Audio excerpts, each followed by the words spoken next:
Mike, here we go. Episode 11. One of my favorite things to talk about. Can't wait. How's it going? Hey Sid, I'm doing well. It's been a while since our last episode. We took a little bit of a break, but now we are back because of the overwhelming demand. People thought that something happened, like we were canceled, but no, we just took a little bit of a break. We are back. We are ready for season two of Hate to See It with Mike and Sid. Now, Sid, today I did something that I have not done in a very long time. In fact, I can't remember the last time I did this. You showered? Well, I did that, but I do shower regularly, although less regularly during the pandemic since I've been working at home. I don't shower as often as I did when I would be going into the office every day. I will admit that. You truly hate to see it. Oh, you do. Now, what I did today was I went to McDonald's and I had a kid's meal. His mother was very upset. Wow. You hate to see it. Poor kid. But it seems like this is a common theme where you love to kick our episodes off with a joke. So good job. I was waiting to see where this joke was going to go, but I think you executed. It was not a joke, Sid. That was a true story. Well, in that case, you truly hate to see it. Truly. What's new with you, Sid? You know what, Mike? This is the first ever episode of our podcast that we're doing that we're both fully vaxxed, as the cool kids like to say. Vax being we received our second vaccination. Well, so congratulations. Congratulations, Sid, but that's not exactly true because as you reminded me with that tweet by Alana Pierce, you're not actually fully vaccinated until 2 weeks after the second dose. That's a really good point, but we did receive both doses. So yes. we're almost there. I think your 2 weeks is coming up. I still got 2 weeks, but here we are. By the way, how'd you feel after the second dose? We're talking about both doses. Okay, so I had the Pfizer vaccine. I had the second dose last Saturday, so 8 days ago. I got very mildly a sore arm both times. Like it got a little bit sore, but not much. It barely was sore at all. The first time, that was my only symptom. Nothing else was wrong with me, just a mildly sore arm. Second dose, I got the mildly sore arm, and then I just started, like, later on in the day, maybe 8, maybe 12 hours after I got it, I started feeling a little lightheaded. It's hard to kind of explain, but I just kind of felt like spaced out or groggy or something like that. It's just a very weird feeling. And then a few hours after that, I got really tired. I slept for about 12 hours that night. And then when I woke up, I was still feeling a little out of it, like a little woozy. And then all of a sudden, Sunday evening, so like about 30 hours or so after I got the shot, the fog lifted and I felt like 100% better. So it was like those were my only symptoms. I didn't have headache. Okay. I didn't have like chills, which I've heard some people have had. I didn't have a fever, which some people have had. So that was it. Pretty mild. So yeah, it wasn't too bad. How about you? Okay, I'm glad it was pretty mild. So again, for me, first dose, everything was cool. Just a little soreness in my left arm, which is anticipated. It was fine for the majority of the day, and then towards the evening, that's when I started feeling the soreness. So when I went to get the shot, they said, you prefer left or right arm? I thought about it. I said I'd prefer left because generally I masturbate with my left. So I figured if it gets numb or sore, it'll feel like giving myself to stranger. You know, like someone else is giving me that hand job. But no, all jokes aside. Sid, this is a family show. Well, you already made fun of a mother and a daughter or son, whatever it is, a kid, but I'll try to be more PG. I think my joke was PG. All right, but we don't want to be canceled, so I'll try to be PG because you hate cancel culture. So second vaccine, I got it again on a Friday, which was yesterday. I took it from work. And the reason being is like, I thought I'd be fine, but I really wanted to do all my house cleaning, all my chores, errands before I got that vaccine. Because generally I do that on a Saturday. But I was like, you know what? I'm going to do this all Friday morning get everything done in case something Saturday happens. Friday I went, I got the vaccine.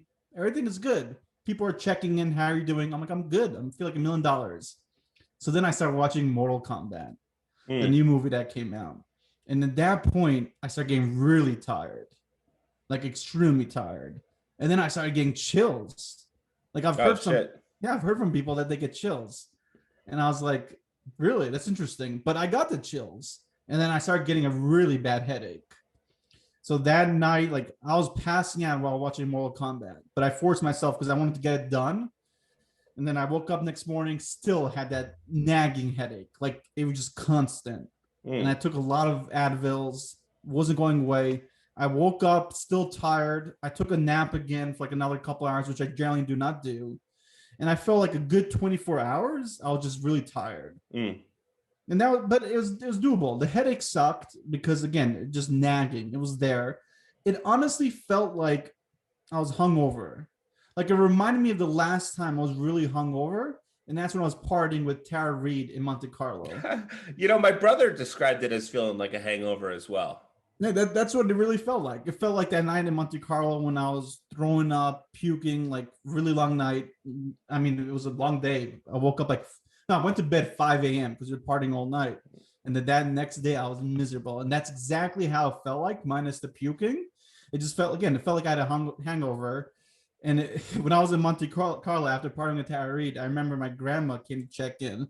She came into my hotel room and she saw how sick I was. And she said, I'm disappointed in you. But really? Whatever. I survived that. Yeah, true story. I survived that. I survived this. I was playing Outriders all last night, and then my friend could tell like I was really shitty. But as we kept playing, eventually I started getting better and better. So now I'm feeling good. Well, not everyone could party with Tara Reid. She takes party to a whole nother level. That's true. It's true. Some people are gonna be like, that's bullshit. But it's a true story. It happened. And one other funny note, like generally on Saturdays, I love to go to Chick-fil-A, as we know. And I couldn't go because I was so exhausted. I couldn't get up. So I had to get it delivered. So, what's interesting, Sid, is yesterday I was at a birthday party and everyone had at least one dose of the vaccine. Most people were fully vaccinated. And we were just kind of sharing our experiences. And it seemed like people that had the Pfizer vaccine had more mild symptoms. And then people who had Moderna had like a rougher course. And you had Moderna and I had Pfizer. So it's kind of interesting. It is. I do know that like my family got Pfizer, and some of them had the symptoms as well. Okay. So I guess it's generally who you speak with, Like I know John, I think had more like symptoms like mine. He had Pfizer, but at the end of the day, I don't know which is better. But for some reason, I wanted Moderna. That's what I really wanted, and I got it. So you're a big fan. You're a big fan of Moderna. I am, even though I can't pronounce the name. But anyway, COVID aside, vaccine aside, let's talk about this topic. Obviously, if the viewers are watching right now, they can see, not both, but they can see that we're both wearing jerseys. Yes. And that's a specific reason why. What is our topic, Mike? Well, we've got the NFL draft coming up next week, or this week, actually. And so we're going to be diving into it. It's something that I look forward to every year. I know you look forward to it every year. I love it. It's when football is back. It's after the Super Bowl. Football just kind of goes away. I mean, there's a lot of stuff happening behind the scenes in terms of free agency and coach hirings and stuff. But yeah, it's really, it goes a little bit dark for a while. Then when the draft comes around, you're finally like, yes, football is back. For me, there's a couple events each year that really I love. It feels like Christmas for me, like Christmas Eve leading up and then Christmas Day. So I can't wait to talk about this topic. It is truly one of my favorite events of the year. But before we get into it, we could do our famous segment, Mike. Love to see it, hate to see it. Who's going first, you or I? I'll kick it off. Go for it. On Friday, Sid, Disney Plus wrapped up The Falcon and the Winter Soldier. It was a 6-episode miniseries, although apparently there's going to be a second season. What did you think of this miniseries? Because I know you watched it. Did you love to see it or hate to see it? For some reason I thought maybe you didn't watch the finale, so I was going to bring this question up to see your Yeah, I thoughts did watch it at this point. Yes. because I was going to get on you if you didn't watch it. Mm-hmm. So overall, I love to see it. I know the reviews weren't as great as the first Disney series. What's it called? WandaVision. WandaVision. Um, I had to really make sure I wasn't screwing up the W's and the That's a V's. tough one for you. It's got a W and a V. I know you hate to see it, but for me, I truly love this series from the beginning to the end. Now, the finale didn't get great reviews. I thought it was enjoyable. I really liked it. Like the banter between two characters, actors were top notch. Like I really thought they played really well off each other. I like the story that they're building. And one thing that kind of disappoints me in both Wanda and this is the villains. Like there wasn't, I mean, Wanda had a decent villain, but the villain game wasn't that strong. And I was thinking about that. Why don't we have like a really top notch villain? And it's probably because they want to save the villains for the movies that come out and they want to kind of build the story. And one thing I noticed, what both shows are trying to establish is the what's that thing called, the blink, where half the population is gone. The blip. The blip. They really are targeting that, or talking about that. Because in Yes. me, when I watched the last, Avengers movie, or the last Avengers movie, I kind of, I don't know what the word is, but I didn't really emphasize the blimp. Is it the blip? Say it again. Blip. BLIP. What does that stand for? Is I there don't think it anything? stands for anything. I think it's just like a blip, like the word. I don't know. I don't know what that word means, to be honest. But anyway, Like so a blip is like a blip on the radar. It's just something that appears and disappears. Interesting. So I think it's literally a blip. Okay. So for me, when I'm watching the movies, I didn't really understand the significance of that, right? I just assumed, hey, people were gone. Now the superheroes, they did their thing, they corrected the problem, everyone's back. But I didn't really understand the impact that this would have moving forward.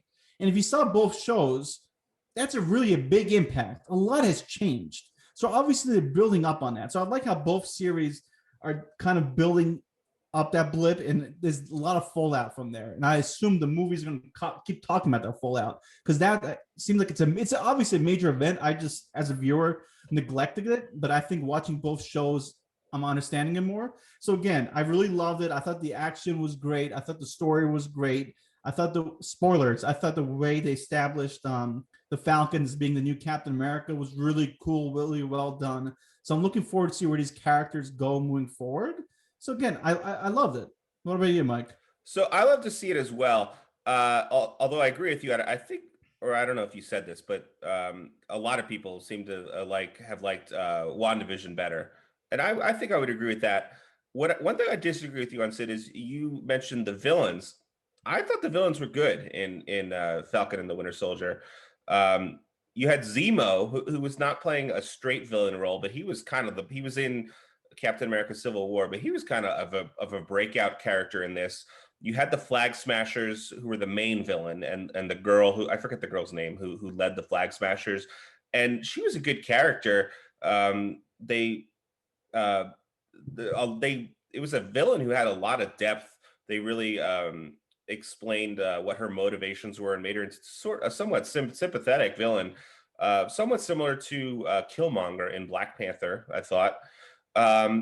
You also had some you had Wyatt Russell, Kurt Russell's son, played the new Captain America, who became U.S. agent at the end. I thought he did a fantastic job. People are apparently going after him on social media because they hate him so much.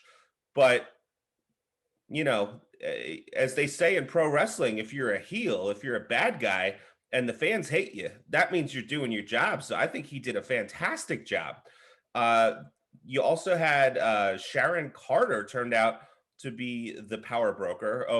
Should have put a spoiler warning. I'll put a spoiler warning in the topic description so people know that we're going to be spoiling this. Screw them. If you haven't seen it at this point, where the hell are you? Living on a rock? So screw you. Yeah, Sharon Carter turns out to be the power broker. And they introduced Julia Louis-Dreyfus as this, what's her name? Contessa? I don't know.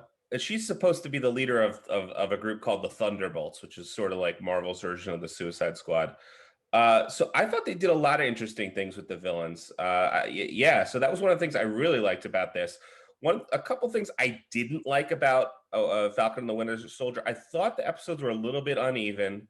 I thought it really relied on some very specific plot points from movies like uh, uh, Captain America Winter Soldier, Captain America Civil War, even like Black Panther. Like there were certain things like if you were not up on those movies, the series could be a little bit confusing. Like there were definitely times where I'd have to like pause the show and like look something up because I had forgotten what happened in like Captain America Civil War.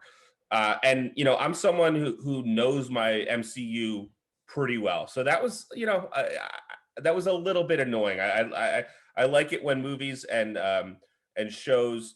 I don't think they need to spell everything out for the viewer, but I like it when it's an easy watch and everything kind of flows, has a good flow to it. And this show I don't think always did have a good flow to it. The other main issue I had was the special effects. I thought in the finale, which I did like the finale a lot, I thought some of the CGI was bad, Really? especially with Captain America with Sam in his new suit flying Really? around. Yeah, I thought it was. I didn't think it was good. I actually thought WandaVision had better CGI, and No, it looked they're good at my TV. yeah, your TV. No, I actually watched it in 4K because I was at my parents'.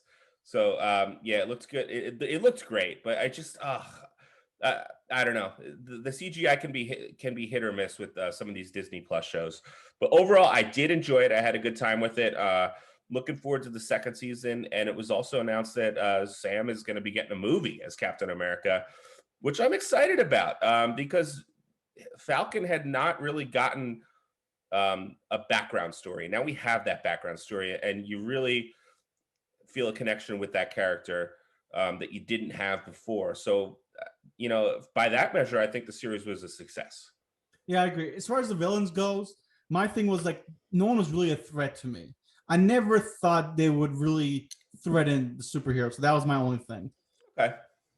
All right. So now it's my turn. I want to talk about specifically something happened that I think was this weekend.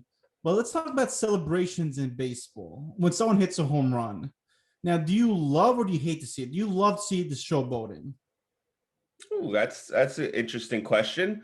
I would say I love to see it. I love to see players celebrating in sports when they hit a home run in baseball or when they score a touchdown in football.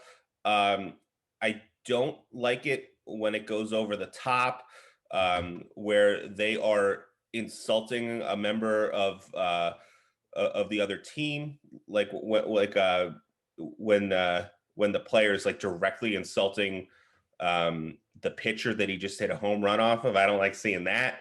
Or anything that might delay the game. I don't like seeing that. But other than that, I like seeing the celebrations. Now, as far as the pitching, making fun of the pitcher, the reason I bring this up is Fernando Tatis, my local player in San Diego.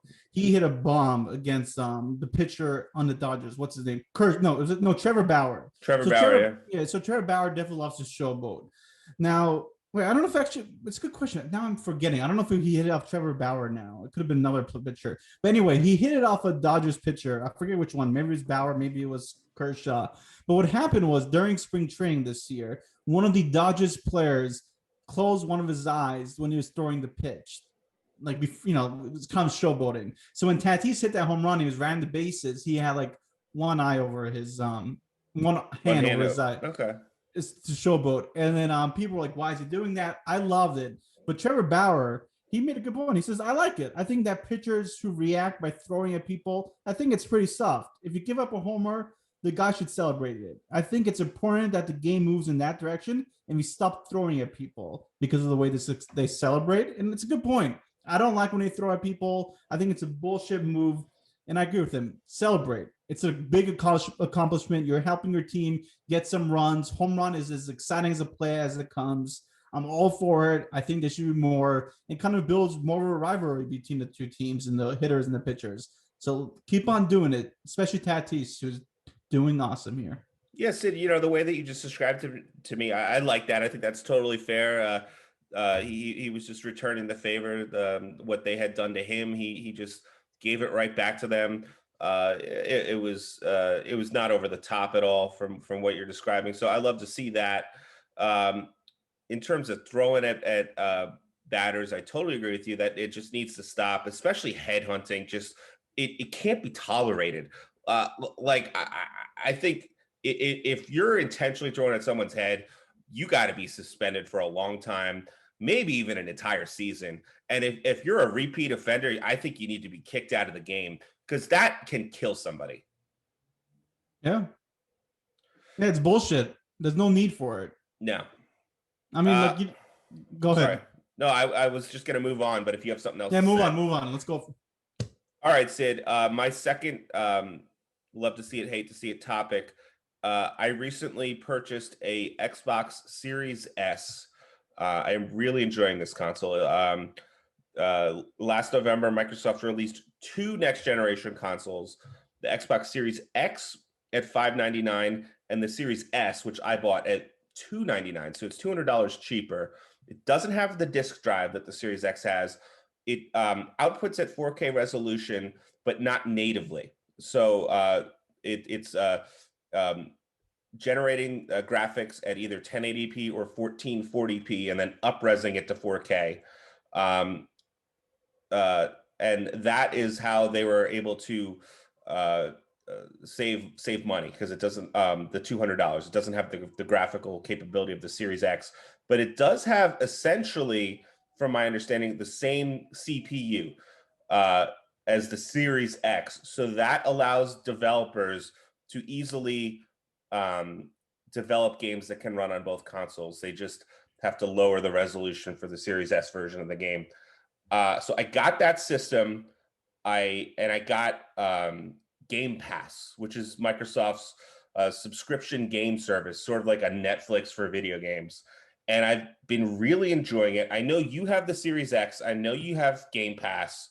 What are your thoughts as someone who is primarily a Sony fan, but you also have Xbox and play that system a lot? What are your thoughts on the Series X and the Game Pass service? Do you love to see it or hate to see it? So I love to see it. Now, it's a great service because really, if you look at the way Sony's going to Xbox, two ways of train of thoughts. Sony's all about first party games, like the AAA titles. Xbox is all about giving players the access to a big catalog of games, which is great. Now, me, just because when I play a game, I like to finish it, as we've talked about before. So really, it's tough for me to go back and forth between a lot of different games. So I haven't fully utilized the Game Pass, though I think it is a great deal because they currently offer that $1 conversion. Because if you can jump on that, that is the best deal in gaming. The best. Like if you have a gold subscription, you got to convert. Because if you don't, you're paying $15 a month, maybe $14 a month for that Game Pass, which is, it's kind of high, but still, we pay for so many different services online, like Netflix and everything else, so it doesn't really break the bank. But overall, I think it's great. I think it gives gamers access to a lot of games that they may be on the fence for, that they don't know if they're going to get it or not. So it gives them the ability to play a game and see if they really like it. They're not paying full price. Now, some people like our friend Greg don't have it, which really bothers me. Because again, he's making a shit ton of money. Not that he needs the money to buy this Game Pass. He can convert, but he doesn't have it. Like, why not have it?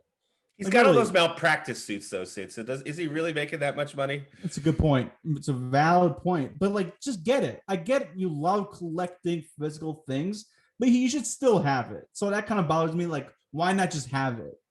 But whatever he likes to do. But still, I think it's a great deal. Again, the greatest deal in gaming right now. Xbox doesn't have like the AAA titles yet. They will get some, but you gotta love to see it, Mike. Yeah, I totally agree with you, Sid. You mentioned Microsoft and Sony kind of going down different paths, really differentiating their product, really offering something different to the consumer, which I totally agree with.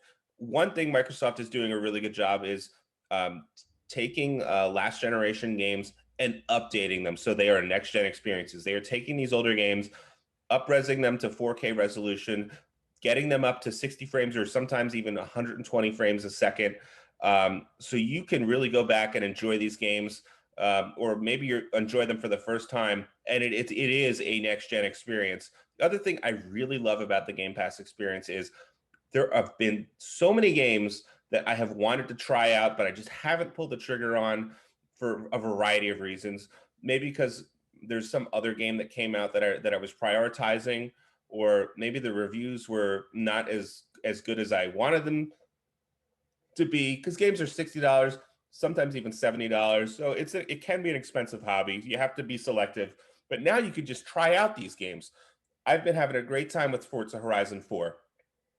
You and I played Sea of Thieves, which we got to get back into. Had a really good time with that. Need for Speed. That was a game that we played in college, the Need for Speed Underground games. I haven't played that franchise in a while, but I heard that Need for Speed Heat was the best Need for Speed game since the Underground games. I've been playing that a little bit, having a good time with that. I got MLB The Show, which we haven't talked about. It's amazing because that's a Sony game on a Microsoft console. That game is awesome. We got to play that too. I've been having a really good time with that. So yeah, I really love to see it. Good. All right, last topic, then we can kick off our main, not topic, but last question, then we can kick off the main topic. Now, honestly, Mike, I didn't even think of a second topic or second question, because I was going to use the first one he did, because I didn't think you had seen the last episode, because he didn't mention it via text. Okay. So, and then also, I was so weak yesterday, as I mentioned before. I didn't really have time to think through. So I'm going to talk about something that kind of bothers me. Pizza, right? Do you love or do you hate pepperoni toppings on a pizza? So I love pepperoni. If I'm gonna get a topping on pizza, it's almost always a meat topping. Although I do like peppers, but usually I'll get a meat, and usually that meat is pepperoni. Sometimes I'll get sausage, sometimes even bacon. But yeah, I really do like pepperoni pizza. Now, we've mentioned Barstool Sports and Dave Portnoy a few times on this show. Dave does his one bite pizza reviews, and one of the rules that he has when he reviews pizza is it has to just be plain pizza, because that's the gold standard of pizza. If you can't do a plain pizza, then what does it matter? The toppings are really, you have to get the plain pizza correct for it to be a good pizza. So I totally agree with him on that approach. And more often than not, lately, I've just been getting plain pizza, especially from pizzerias or Italian restaurants that I know makes a good plain pizza, because a really good plain pizza, it just can't beat it. So yeah, I do like pepperoni, but I think there's nothing better than a really good plain pizza. What about you? So that's my thing. I truly love to see it, or I love to see it. I just don't get it, Mike. And I know I haven't ordered pizza in a long time because I live in San Diego. But whenever I was with friends back east, either in college, whatever, and we're ordering pizza, and I just feel like it's a given. You always order pepperoni. Like, why not? So it always bothers me when people are like, "No, I don't want pepperoni. Just get plain." And then we have to do half pepperoni, half plain. It makes no sense, because the pepperoni does not take away from the pizza. It's not like you can get a bad pepperoni. The pepperoni always tastes the same, no matter what. Like, you're not gonna be like, "Wow, this pepperoni tastes a little different."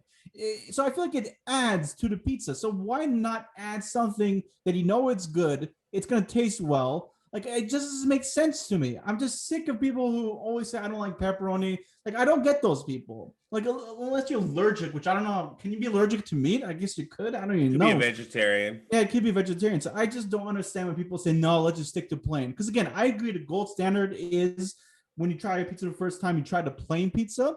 But if you've been to that place before and you know that their pizza is good, and you could add something that is not like too expensive, like it's not really that much to add pepperoni, why not just go the extra level and just add it? Now, I can understand if someone's like, I want black olives, and someone doesn't like black olives or onions or something else, or mushrooms. But pepperoni, I think generally, if you're a meat eater, you're gonna love it. So just add the damn pepperoni. So what I will say, Sid, is I hear where you're coming from. I think if you're just getting one pizza and you can't agree on toppings, I kind of hear where you're coming from. You don't like that getting half pepperoni, half plain, whatever. Maybe you don't want to do that. So I think if you can't agree, then you go for the plain. Everyone should be happy with the plain, especially if it's a good pizza restaurant. If you're having a party or you're getting multiple pizzas, pepperoni's default. You have to have pepperoni as an Exactly. option. It's as an option. One thing I really hate is people having pizza parties and just getting like very exotic toppings. Like you can't assume somebody likes anchovies, or even black olives. Like you can't, that's like an assumption. Not everyone likes those toppings or mushrooms. You have to ask people if they like those toppings before ordering those pizza. Now, pepperoni, you can assume that most people are going to like pepperoni. So I think that is one of the default options if you're having a party. I agree. All right, our topic is done, or I keep saying topic. I guess is it a topic or whatever segment? Segment. Yeah. Segment. So our segment is done. Let's talk about our topic. Again, we're both wearing jerseys. Who is your jersey? It is former New York Jet Jamal Adams. Oh, Whenever I get a Jet jersey, it is just a jinx. That means that player is going to get traded. So that's what happened. so for me, when I buy jerseys, I try to buy players who've had great careers who are almost done. In Mm. this case, I bought someone who's retired, but was probably one of my greatest or favorite players of all time, Hines Ward, Oh, he's 86. the actor from The Dark Knight Rises. Yes, the actor, also the celebrity dance champion. He won that show several years back. But with this jersey, Mike, one thing I hate is when a player retires, it becomes even more difficult to buy their jersey. So I've been hunting this 86 for a long, long time. Finally, they made it. Throwback jersey. It was on the Steelers side. I was about to buy it. I didn't pull the trigger. Sold out quickly. It came back several months later. I was about to buy it, didn't pull the trigger, sold out again. But this December came out. I quickly jumped on it. This is the first time I'm wearing it. So I think it's appropriate because we're going to talk about the draft. We're both wearing jerseys. Again, this is one of my favorite events of the year. It's a This great Thursday, time. it is a great time. This Thursday, I love nothing more than just watching the draft, like taking off that whole day, just being in that draft mood. To me, it's like Christmas. And generally, I've taken off almost every year for a draft, even though it happens later at night. Because I like to do some studying beforehand. I like to do some analysis and some predictions. But let's get into it. Let's talk about the NFL draft, which is a big one, especially for your team, Mike. Yeah, this might be the most important draft in the history of the New York Jets. It is really an important draft because they were terrible last year. That's why they're drafted number 2.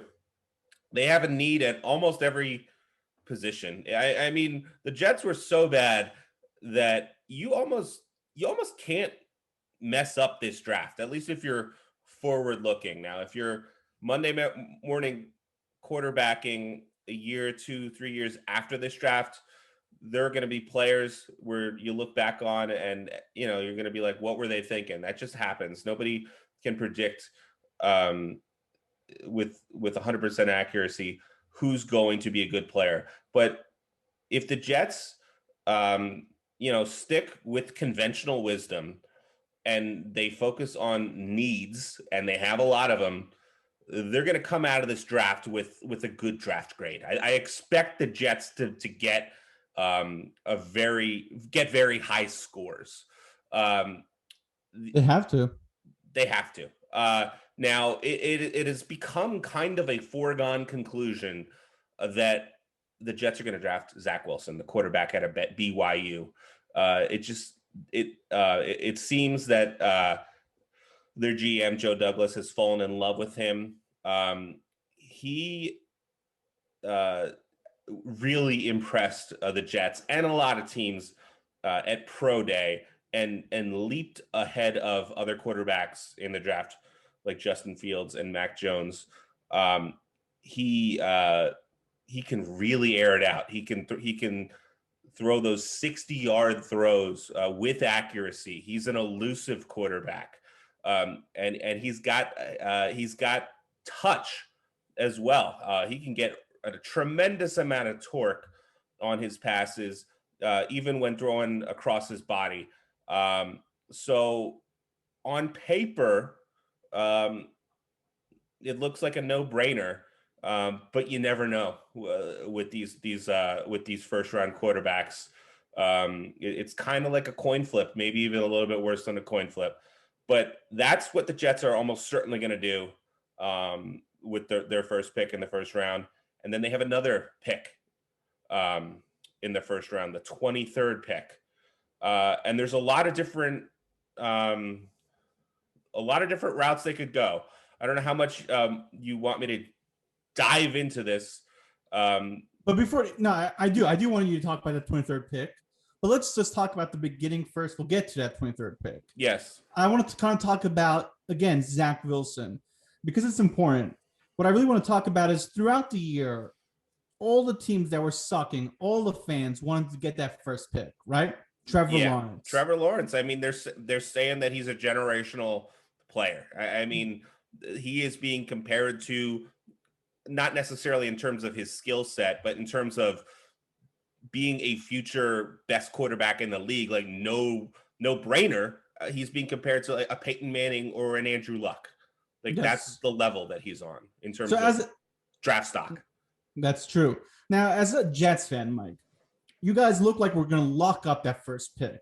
Everyone's thinking Jets are going to get Trevor. And then I remember there's a game where they're blowing it, where it looked like the Jaguars going to overtake them. But I think the Jets still lost or whatever. So they tanked. They tanked it, against the Raiders. Yep. But then again, next week I think they might have won or something. Yeah. So then unfortunately they got the second. So then, as being a Jets fan, all season looks like you're getting Trevor. Now you miss out. So now you're like, all right, who's the second quarterback?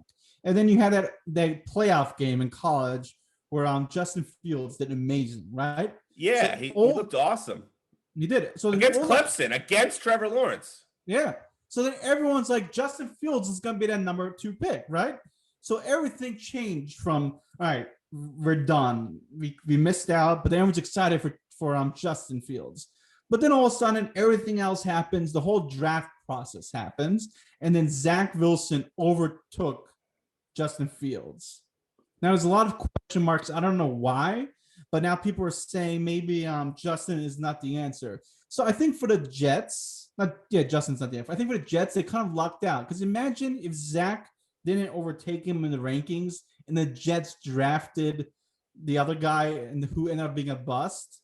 So I think the Jets lucked out that Zach is the number 2 quarterback in the draft. And you know what, Mike? I don't know. I really could see Zach having a better career when it's all said and done than Trevor. It's possible. I mean, it's not like it's a guarantee. Trevor, I know people are saying Trevor is generational talent, but there's no guarantees in football. There's no guarantees. So it can happen. And again, it's all about the rest of the draft. Because if you don't surround your star quarterback with talent, he could have a shitty career. You know, you have to have great offensive line. You need to have weapons like this. You need to have the coaching. So I think the Jets are starting to build that foundation. So hopefully they hit the other spots. But if the Jets can build a really good team, solid team, I could see Zach having the better career. Yeah. So, after the number 1 pick, in many years, there's a consensus number 1 pick or a consensus number 1 quarterback. This year, that is certainly the case. After that, often there are a few quarterbacks that are somewhat interchangeable. So I don't think it's accurate to say that Zach Wilson jumped Justin Fields as a better prospect, but he certainly did in the eyes of the Jets. So I think when you're looking for a quarterback, you want to get the guy that you like. So that could, so that doesn't necessarily mean that Zach Wilson has jumped Justin Fields. Mac Jones is another guy, the Alabama quarterback, whose stock has risen. Some people say he's jumped ahead of Justin Fields as well. A lot of people are saying the Niners could draft him. And Trey Lance out of North Dakota State,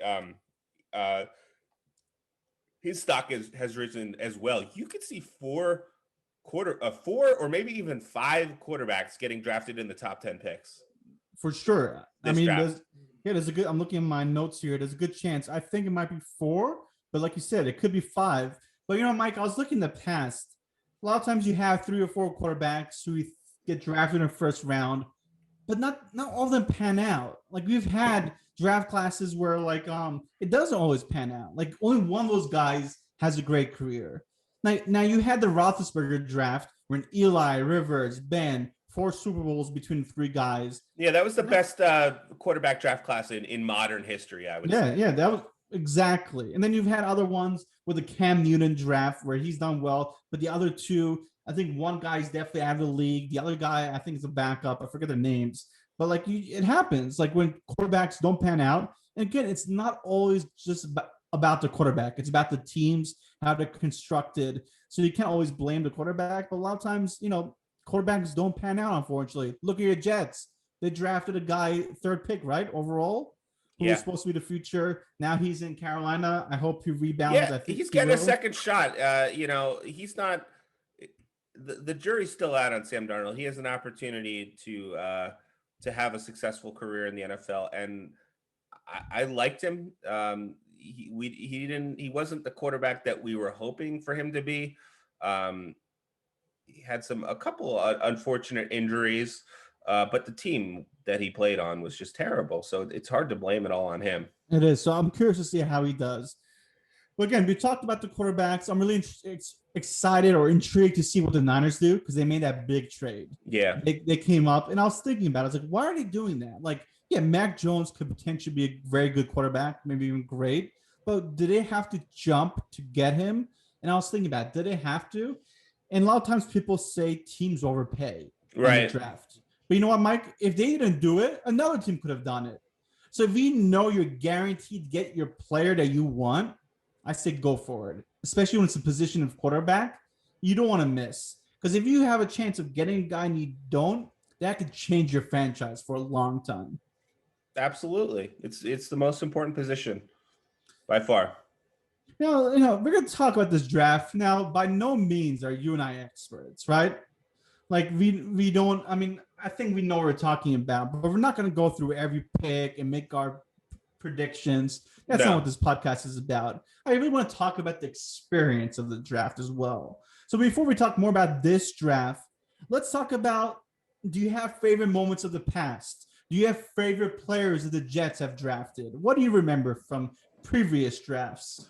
So I'm glad you mentioned this, Sid, because there is an infamous video that you can find on YouTube of Jets fans reacting to Jets draft picks. And the Jets have not had a lot of success in the NFL draft, unfortunately. They drafted Ken O'Brien when they could have drafted Dan Marino, who was drafted 3 picks later. They passed on Jerry Rice. They passed on Warren Sapp. They drafted, in more recent Jets history, they drafted Vernon Gulston, who was just one of the worst draft picks of all time. I was at a Mets game when that happened, I think. Yeah. And I was like, what? Nobody had projected them to take this player. They could have got him in the 2nd round, probably. It just made no sense. So that's just so people know, I grew up just a hardcore New York Yankees fan. And I got accustomed to the Yankees winning World Series. Like the Yankees won 4 World Series during my formative years while I was growing up between 1996 and 2000. So I got accustomed to winning. I didn't become a big Jets fan until I was a freshman in college. And wow, I didn't know that. Yes. Wow. And Chad Pennington was the quarterback at the time. Herm Edwards was the coach at the time. I really liked that team. The team, what I really liked about it is the team at that time had a fair amount of success. They made the playoffs pretty often. They even won some playoff games, but they just had this feeling of being an underdog, which was just a total contrast from the Yankees, where they're expected to win. So it kind of just filled that gap for me, where it's like, okay, the front runner for me is the Yankees, and then the underdog team for me is the Jets. That's kind of what attracted me to the Jets. I kind of forget where I was going with this, but in terms of like favorite players that they have drafted, Chad Pennington for me, definitely. That was that year where they had a bunch of first round picks, and they drafted Chad Pennington later on in the first round, and he ended up becoming their starter and being one of their more successful quarterbacks in the history of the franchise. The only thing with him was injuries. He unfortunately had several significant shoulder injuries that really prevented him from seeing his full potential. But there was a time where he was the most accurate quarterback in NFL history. Like he was a very accurate passer. The knock on him was that he didn't have the arm strength. That's why. That was a limitation of his, but it almost didn't matter because he was so accurate. And I think he might have been surpassed by like Drew Brees, but he's one of the most accurate passers of all time. That was a fun team. It was those were fun teams with Herm Edwards and then the Eric Mangini years. And then another player that I love. Wait, before you go into that player, I just want to talk about Chad again. Who was the receivers they had those years? They had Lavernius Coles and Santana Moss. Yeah, so I think those three were like, it was fun. It was a very and they had Curtis Martin, who's one of the best running backs of all time, a Hall of Famer. Was a tight end there too? They never had a great tight end. Like Anthony Beck was their tight end. But people liked him. He was consistent. He was a good blocker. Yeah. Yeah, he was. I think he was a local player too. He went to Hofstra, I think, or no. Oh, you're thinking of holy shit. It was a tight end. No, talk for a little bit. I got to look this up.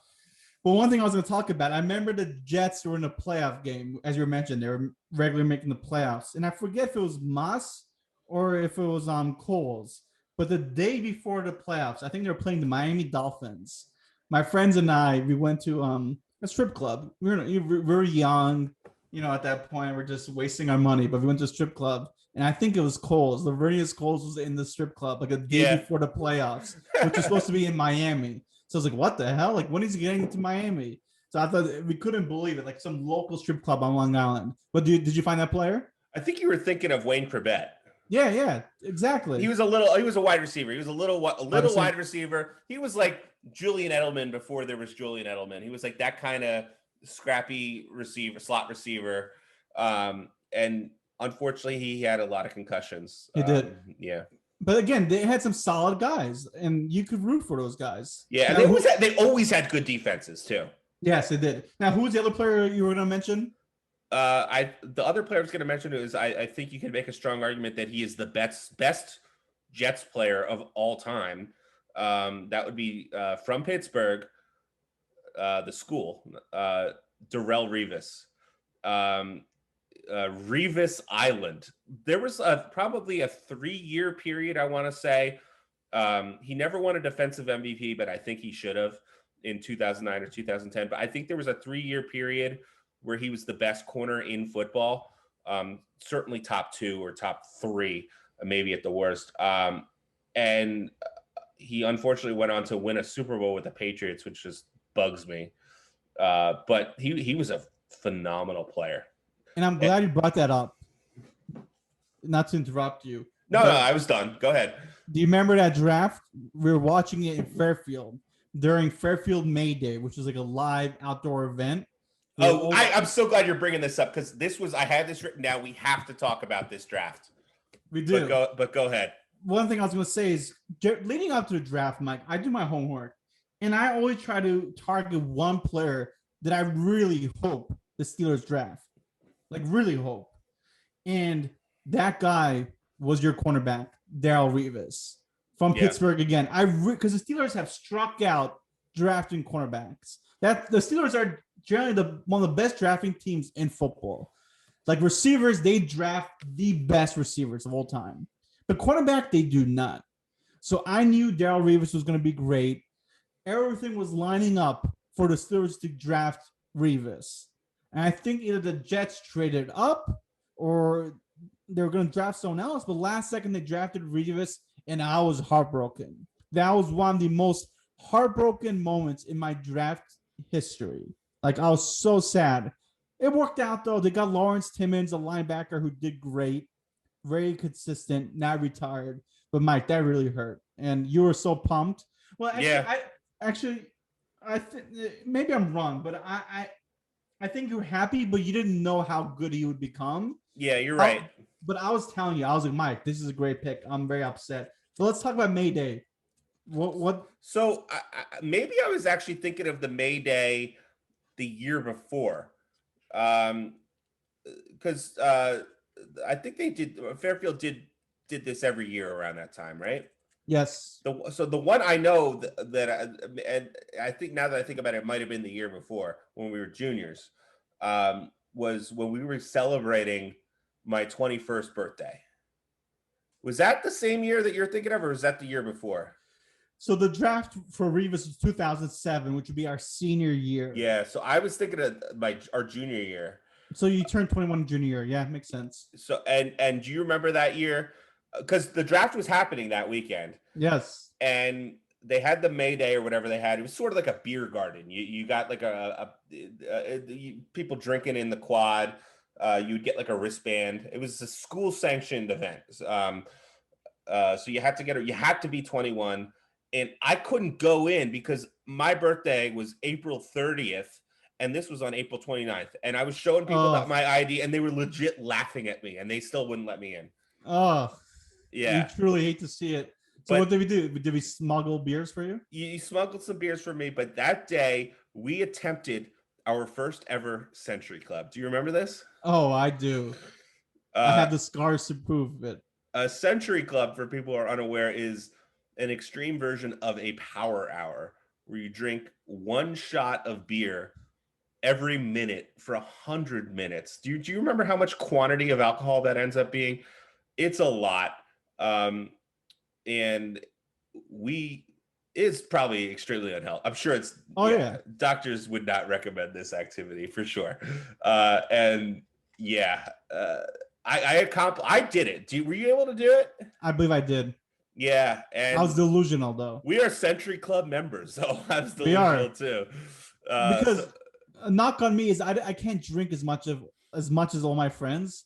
I just can't. Mm-hmm. So doing that, I don't know how I survived that. Yeah, but we are Century Club members, so it was worth it. But I wanted to bring this up because I should have brought this up last episode, because our guest, Brian Halpin, because he was there during May Day. Oh, okay. He was at the Century Club. And that's right. When the notorious Bulldog heard around the world happened. Was this 2006 or 7? I think 6. Unless we did a Century Club in 2007. We did a couple of them. We did one after college actually at Greg's. Yeah, we did. Yeah. I remember doing 3. One was the first one. Yeah. One was at Scalise and Duffy's house. Now I don't remember if we did a Century Club or we did a Power Hour. Mm-hmm. But either or, and then one at Greg's apartment during dental school. Yeah, that one I remember. I believe I successfully did 2 out of the 3 of them. Yeah, I think you're right. I think I did the same. I don't remember. But what happened was I was delusional. Like we went outside, like I was like fake eating grass or leaves. I was just going crazy. At one point I went through our window, like the screen. But then this is what happened, Mike. The Bulldog, as I mentioned. I'm just like drunk out of my mind, just like wobbling, whatever. Greg's son, who we've mentioned several times, jumped up from behind me. This felt like slow motion. Literally, I felt Greg. I tried to grab him, but my arm got stuck like behind. And then in slow motion, I fell head first, Bulldog, on the freaking like patio or whatever, the floor. I had a huge mark on my face, bruised. Everyone was dying hysterically. Brian Applin was laughing. I wanted to bring it up when he was our guest, but it was freaking brutal, Mike. And I think our friends loved it. But next day I had to go to class and all my teachers are pointing at my scar. So it's hella embarrassing. People were making fun of me. You couldn't hide it. I should have wore a hat. I still don't know if that concealed it. but we always reference that bulldog. It's a Greg, legendary story. Like it it is is something that I'll be telling my grandchildren someday. good, and you had to be there to really appreciate it. But Greg, one day, I promise you, I will get my revenge. Because one thing about me is I hold it in, and when I strike with all my fury. So I can't wait. It's gonna be awesome. It I is. can't wait either. So Sid, why don't you talk a little bit about the Steelers and some of your favorite draft moments in Steelers history? Sure. So the big one is obviously Ben Roethlisberger. Our freshman year, the Steelers, had Tommy Maddox, who was a serviceable guy, but they honestly were not going to win a Super Bowl with him. So now all people are predicting they'd probably draft a QB. And now, if you go back and you research that draft, it wasn't what happened wasn't guaranteed what would have happened. There were thoughts the Giants may draft Roethlisberger. There were thoughts like it could have gone many different ways, and a lot of different things happened. That's when the Giants drafted Rivers, I believe, and they traded to With San the Diego Chargers, yeah. with the Chargers. Big deal because Eli and his Manning family did not want him in San Diego. They really wanted him in New York, so they orchestrated that. But then for the Steelers, that really changed because the Steelers have always been a great team, obviously, right? In the 70s, they won 4 Super Bowls, but then they went on a drought. They're always consistent, but they just, in my timeline, they were not winning Super Bowls. And at the end of the day, it's all about winning that Super Bowl. So they drafted Roethlisberger. And I remember we had a whiteboard outside my townhouse, my dorm after the draft. Said Eli, J.P. Lossman, Rivers, Roethlisberger. Who would be the best quarterback when their careers are done? Now, obviously, there's many arguments that can go, but for me, Roethlisberger went to 3 Super Bowls. He's won 2. He's still playing. He's going to pass all those guys in stats. So it really changed the franchise. He's the best. He's the best out of that class. Yeah, I think so. Again, people can argue Rivers, but he didn't win the Super Bowl. He never won the Super Bowl, yeah. But yeah, that was a big one. Another big one was I wanted Heath Miller, a tight end. I knew you were going to say Heath Miller. Heath Miller is one of the best Steelers who's underappreciated by other fans, but we have not, still to this day, found a replacement for Heath. He does it all. And I remember we were watching that draft sophomore year. All my friends were getting hungry, and the Steelers were drafting late because they won a Super Bowl, I think, that year, or maybe they were towards the end, but they were drafting late. And I asked one of my friends, Steve Teddy, I was like, Steve, if the Steelers draft Heath, you need to text me ASAP. And when I got that text, when we were at the food court, I was so pumped. So that was another big one. Another one I'll say is TJ Watt. Rob, 2 years in a row, should be the defensive player of the year. The stats he is doing is amazing. He might go down as one of the top linebackers of all time, which is saying a lot because the Steelers are known for having top linebackers. But TJ, brother of JJ Watt, that's another guy who I wanted so badly. I wanted the Steelers to draft him. I was worried the Cowboys might have, and the Cowboys blew it. I'm sorry, Andre, but the Cowboys blew it. They didn't draft him. So he's been doing great. Again, he should have won 2 defensive players of the year 2 years in a row.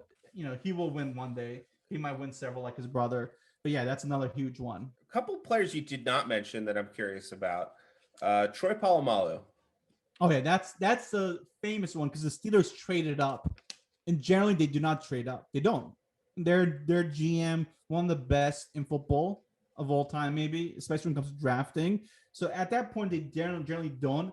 And yeah, that's probably the best draft pick, if you have to say, because again, Ben Roethlisberger is great and won the 2 Super Bowls, but you can argue that Troy is one of the best players in the game. You can definitely argue that. He made the Hall of Fame finally. I think in his first shot, so it's not finally. Yeah, but he made the Hall of Fame. So yeah, no, that guy did it all. Again, when they drafted him, they traded up to get him at USC, and people weren't sure how good he'd become.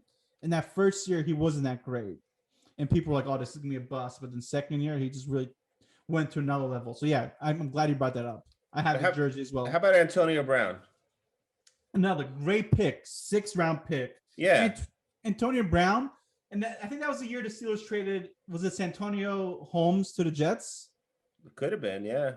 I think that was the year they traded, and I don't remember if it was with the Jets pick they got Holmes. I mean, they got AB, But again, you go from Santonio Holmes, who they drafted as well. Great It was first a round good, pick. yeah, good pick. Yeah, for The sure. Super Bowl MVP. But AB, honestly, I thought he would go down as the greatest receiver of all time. Some people call me crazy, but if you look at his stats early on, they were phenomenal. I'm glad he won the Super Bowl. Obviously, he talked his way, acted his way out of Pittsburgh, which is a shame. And he's had a lot of problems. Who knows if he'll get back at that level, but he had a touchdown this year at the Super Bowl. So yeah, I'm glad you also mentioned that. So that's cool. So Sid, how about this year? What are you looking for the Steelers to do in the draft? Now, back in the day, it used to be popular to draft running backs in the draft. Yeah. But recently it's not. A lot of good GMs and a lot of fans and experts say you shouldn't draft a running back in the first round. Because a couple of things happen. Even if their running back ends up being a great running back, when it's time to pay him, you're going to have to pay a lot of money. And what happens is the longevity is not in that position. That has one of the shortest spans as far as positions go because of the beatings they take, because of the usage they take. So it's a lot of times like, do you want a running back who may be gone after his fifth year, or he may not last forever, and then you have to pay a lot of money, and then he's going to retire at some point? So that's a question. But the Steelers have a huge need at running back. They really do. A The lot of Jets do too. the Jets do too. So I'm kind of worried that the Jets may take the Steelers target Najee Harris from Alabama. Yeah, he's actually someone I had on my list. I don't think you have too much to worry about. Uh, I don't think they're gonna take him unless the board just works out that way. But I don't think they're. I think they're gonna be prioritizing other needs. But we'll see.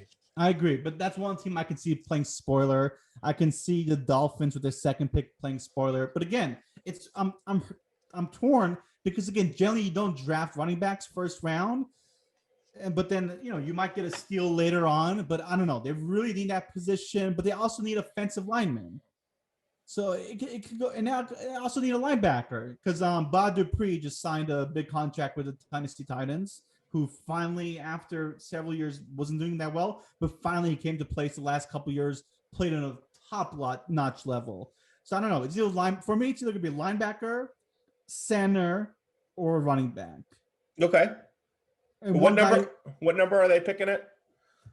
It's funny because actually, do I know? I think it's 24. Yes. So right after the Jets' second pick. Yeah, that's what I'm. Yeah, concerned. so the Jets could be a spoiler there. I don't think they're going to be taking running back there. Who do you think they'll take? So a lot of people have Greg Newsome, the cornerback out of Northwestern, going to the Gary Jets there. Newsom's son. Yes. No, I'm bullshitting. Did you hear what I said? Okay. Yeah, now I did. But this is the guy that led the Big Ten in passes defended. Jets have a big need at corner. So I could definitely see them taking Greg Newsome. Overall, there's a lot of depth at corner this year. So if they go that route, I don't think that's a bad idea at all. Overall, though, I think the Jets should prioritize on getting the players on offense that they need to get to make Zach Wilson a successful quarterback. So I think one of the ways they could go is inside, shoring up the inside of that offensive line. There's a guy at USC, Elijah Vera Tucker. There's a guy out of Alabama, Landon Dickerson. Those are guys. What? I'm glad you brought up Landon because I'm actually targeting him as well for the Steelers. Yeah, he might be more of a late first round pick or even an early second round pick. You know why? You know why? Some injury history. Yes. A lot of experts are concerned about the injury history, but they say if he didn't have a history, he's a top 15 player in his draft. He's one of the best. So go ahead. But but he does have a history of starting 24 straight games with Alabama. So he has stayed healthy. This is a guy that has started every position on the offensive line. So depending on what you want to do with him, you could put him where you want to. I think he probably would be best as a guard or a center.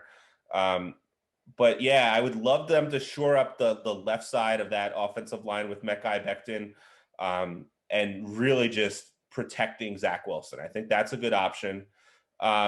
There's a lot of depth at wide receiver this year, but I think to get one of the top wide receivers, the Jets would need to trade up, which I would not be shocked to see. I think the Jets potentially could trade up to get a guy like Elijah Moore from Ole Miss.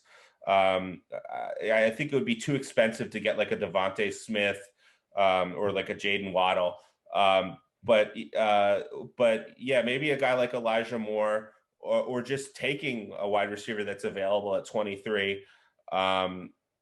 So yeah, wide receiver, inside offensive line, corner, and running back. But I think running back is probably not the way to go at that pick.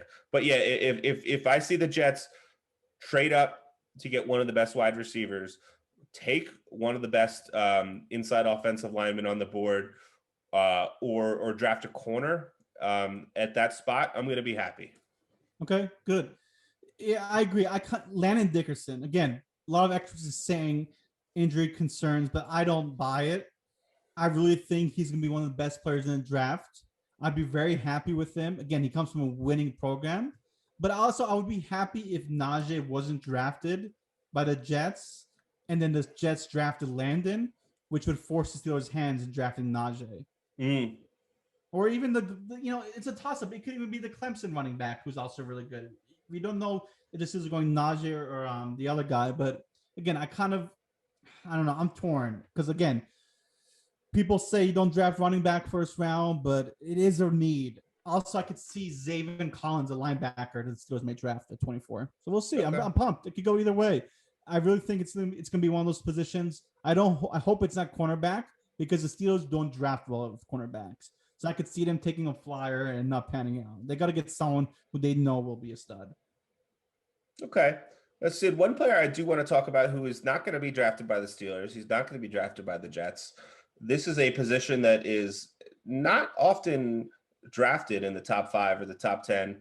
And this is a player that a lot of people are saying is the best overall player in the draft.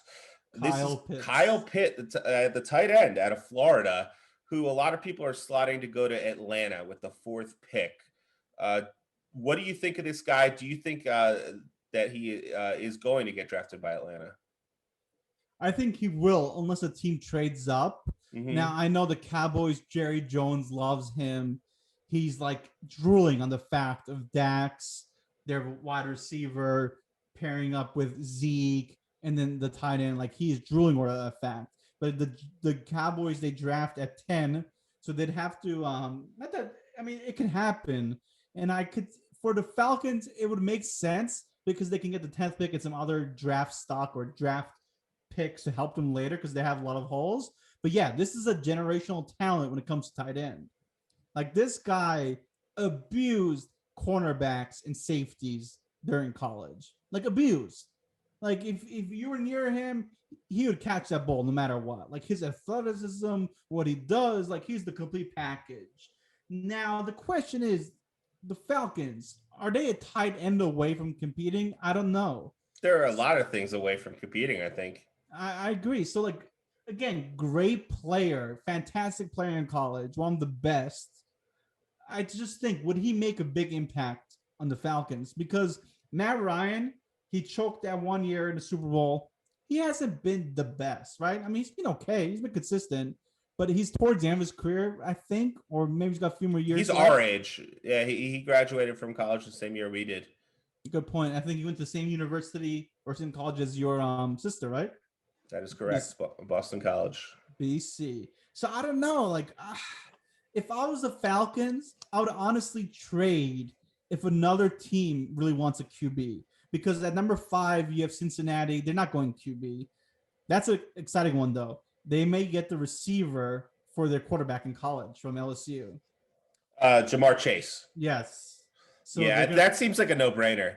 Yeah, that seems like a no-brainer. Even though I honestly feel that the Heisman winner, is the best receiver in college. Like I don't know why people say he's the third.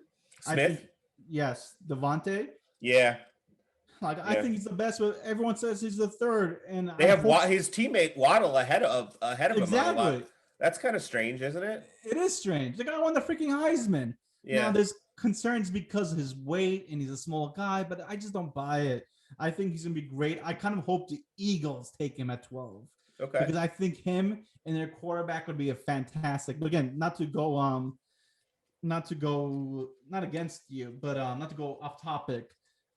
I don't know. I just don't think the Falcons should draft him. I still think he goes one of the top picks. What about you, Mike? Yeah, I think you're going to see a lot of quarterbacks in the top 10. Kyle Pitt is going to go where we said he was going to go. And then wide receivers. I think it's going to be a wide receiver and quarterback dominant in the early picks. But back to Pitts. Do you think he goes to the Falcons or no? Well, I was going to ask you because we were talking about Matt Ryan. Do they have someone lined up to take over for? I mean, so could they take quarterback? What if Mac Jones goes to the Niners? I mean, Justin Fields could be right there for them. He could, and they have a young receiver. I mean, they have two young receivers, so that could be a very dynamic. That would be crazy if the first 4 picks were quarterbacks. That would be crazy. It's possible though. Yeah. But say they do that, right? Say they do that. Do you think they trade Matt Ryan to a team that will not be getting a quarterback, but might need a QB for the next 3 years to help them potentially get in the playoffs? Like I could see that maybe. But wouldn't you love Matt Ryan to be there? Like, because it's always good to have a veteran quarterback to have like a changing in the guard, like for your young rookie to kind of learn the ropes. It is, but does Matt Ryan really think he's done? I mean, no player thinks they're done, right? Right. So he probably just wants to not worry about it. You know, some quarterbacks, unlike Favre, are great mentors for the next generation, but some quarterbacks they don't want it. They don't want the competition or worry about it. They just want to keep doing their thing. So I don't know. We'll see. Mm-hmm. Who else did I want to talk about? We kind of talked about them. The wide receivers, Devontae Smith and Jalen Waddle. Yeah, the top receivers are really exciting. When you're saying the Heisman winner might be the number 3 receiver, like that says something about the receiving class. Yeah. But in terms of the first round, at least the early first round, I think we covered the players that I'm excited about. What teams are you looking forward to this draft? Like, what teams do you think are like a first round pick away from doing well? Or is there anyone that has a really specific need? Well, I'm really interested to see what the Patriots do. I was thinking that. I was hoping you would say that. I'm glad you did. I think they have the 15th pick. You're right. And they probably are one player away, and that might be a quarterback as well. They may get that guy who you mentioned. That Trey Lance. A lot of people have the Pats taking Trey Lance, but he might not be there. They might have to trade up to get him. It's true. Which they could. They're in position to trade up. I could see him trading up to like the 10th pick, maybe with the Broncos. And taking that quarterback, but I don't know. I mean, he comes from North Dakota State. I mean, when you're drafting quarterbacks from schools like that, it can get a little bit riskier. You know, one thing I really want to see happen, I don't think it will.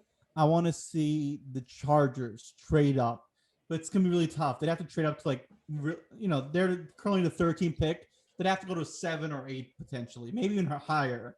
I really want them to draft Penei Sewell. Maybe I'm mispronouncing it, but he's the offensive lineman from. Oh yeah, absolutely. Yeah. I'm glad you mentioned him because he was another player that I had written down that I did want to talk about. Because he played with the quarterback on the Chargers. Oh, okay. I'm pretty sure they played. What's his name? Yeah. Yeah, I know who you're talking about. I'm terrible with names. For some reason, me too. When it comes to names, it's that famous James Bond quote, names are for tombstones, but it's not Hatterberg. Whatever his name is. I don't know Not why. Joe Burrow. Not Joe Burrow. But Yeah, the other anyway, rookie quarterback who had a good rookie campaign. yeah, he needs offensive linemen. And Yeah. they will draft offensive linemen, I'm pretty sure. But and he's begging the Chargers to move up and draft this guy. So I think it'd be really exciting if they did it. Again, not a lot of times do the GMs think about what their players want. A lot of times they do what they want, which is smart. You don't want to be you don't want to draft based on your players, but he's really begging the front office to draft him. Another interesting thing, I mean, we know Scruffy Duffy's a big Cowboys fan. Oh yeah. And they picked 10. Now again, I'm surprised they fell at 10 because honestly, once Dax went down, I thought they might be one of the top picks. But somehow they stuck in there. They won a few games. They're drafting 10, which kind of sucks for them. Because when your QB goes down, you kind of hope you suck the rest of the year, right? Because you're generally not going to make the playoffs. It's a waste of a year. It's a waste of a year. Like the Steelers somehow, they almost made the playoffs when Ben Roethlisberger went down, but they ended up trading a pick to get someone else who I think is great, Mika Fitzpatrick. But again, it's like a waste of a year, but they have a lot of needs. I think their needs are cornerback. Now, if Pitts falls, I think Jones will jump on him and take him, even though they have a lot of needs. I think they need a cornerback, as I just mentioned. One could be Horn, the son of another NFL player. Could also be Patrick Surtain, which I think my friend Andre likes. But I'm just curious to see how they go, because generally they don't draft that well, because Jerry Jones gets too involved, as some people say. But let's see what happens. Yeah. Hopefully, Duffy, your team can do something. They went all in on Dak Prescott. They did. I'm glad they paid him, because he had a bad injury. But I'm glad they supported Dak. As you said, they're all in. Yeah. One thing I did want to talk about was last year, the draft was very unique because of the pandemic. It was a remote draft. I thought it wasn't great. No. I thought Roger Goodell was very awkward in his basement, right? Or whatever it was. Terrible. So it kind of hindered the experience. But this year, where is it in Vegas? No, it was supposed to be Vegas last year, which if it was, I would have gone. Like the set that they were making, apparently it was going to be in the big water show. What was it? MGM? Not MGM. But you know, Bellagio. Yeah, it's supposed to be like in the water. Like they're gonna take with boats or some shit. It's supposed to be so amazing. And I would have gone because Andre and I will go to a draft one year. But we weren't gonna go this year because it's in Cleveland. Who wants to go? That's right. Yeah. Who wants to go in Cleveland? But it's a perfect time to go to Cleveland because they beat the Steelers in the first round of the playoffs. Like it's better to going now when they're instead of going in a year when they suck. So, you know, I think it's an appropriate time to go there. Are there going to be some fans there? I think so. I think they, I think there is. Okay. But, you know, generally, Mike, the draft was always in Radio City. Yes. Don't you think I kind of liked it being there every year? I did. Right? It was iconic. It was great. Yeah. But now it's going to be different areas. I really want to see, like, I don't know how I'll end up in Cleveland, but I'm very curious that, I can't wait for him to go to Vegas. That'll be awesome. Yeah. I definitely want to go. But again, I'm glad you brought this up. We keep talking about this guy, Dave Portnoy. You know why I'm bringing him up? No. So Roger Goodell, I think he did an auction. Maybe it wasn't for the draft. Oh, yeah. But basically, he did a thing. If you bet the Super Bowl party, I think. It could have been even maybe Super Bowl. I think it was just like any time during the season. Yeah, you're right. I think it might have just been Monday Night Football or something like that. But basically, whoever bet enough to this auction, you could win. You could win, but you will win an opportunity to watch a football game with Roger Goodell. Yeah. So Dave Portnoy, who hates Goodell, and there's a lot of story behind it. They don't like each other, but Dave Portnoy won, and somehow the crook Roger Goodell changed it up and said that Dave Portnoy is disqualified. They didn't accept his winning bid because of his past history or something. He's banned from the NFL press corps, right? Exactly. Such bullshit. I'm glad that Portnoy brought this up with our president of how much he hates Goodell, or former president he Donald Trump. did. He did bring that up. Yeah, that's right. But I couldn't believe it. That's such bullshit. Like, if someone pays enough money, just don't be a coward. Just live up, just accept it, and just talk with the man. Yeah, I think the issue is with. I mean, Dave is a big Boston sports fan, big New England Patriots fan, and was really hammering the NFL on Deflategate. I think that was what got him in trouble with made him persona non grata with the NFL. Yep. Yeah, he was, I think, locked up during a Super Bowl one year. He was Like, arrested. Yeah. yeah, you hate to see it, but that's shitty.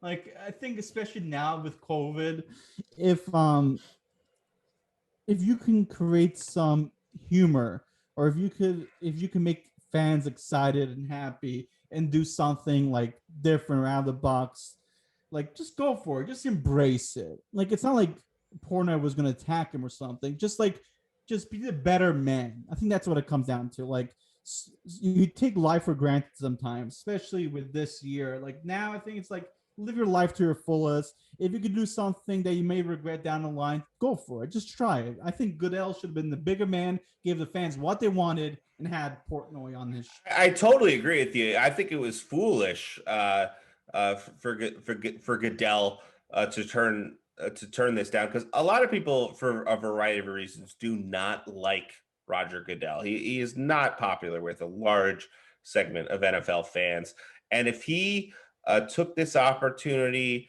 to make amends with Portnoy, maybe poke a little bit of fun at himself. He could have made really endeared himself to the fan base. It would have been a good marketing opportunity. For I just sure. think he's kind of idiot. And Dave Portnoy's not an idiot. Like they could have sat down before and like hash certain things out. Like Dave was certainly gonna ask him the questions that he wanted to ask and poke fun at him, but he knows certain lines you don't cross. So Yep. it wouldn't have been a big risk. It's just, I don't know why, it just seems stupid, but It is stupid. But he's again, stubborn, again, our former president sat down with fucking Portnoy, Yeah. and Goodell couldn't do it.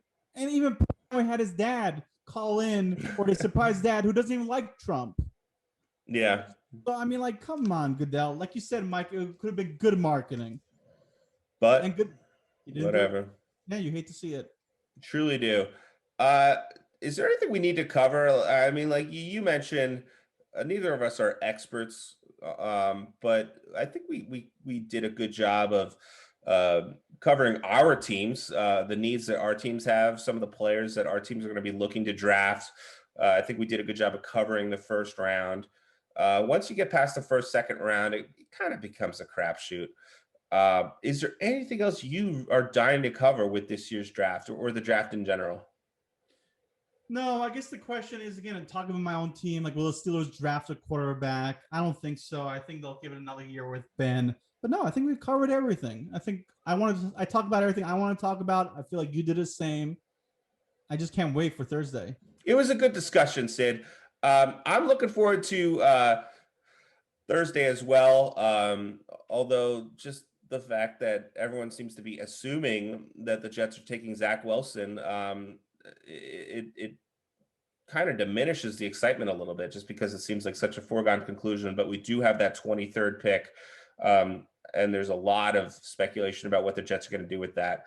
So there's a lot of excitement. I think that's actually what I'm more excited about. What are they going to do with the 23rd pick? So yeah, I'm really looking forward to Thursday night.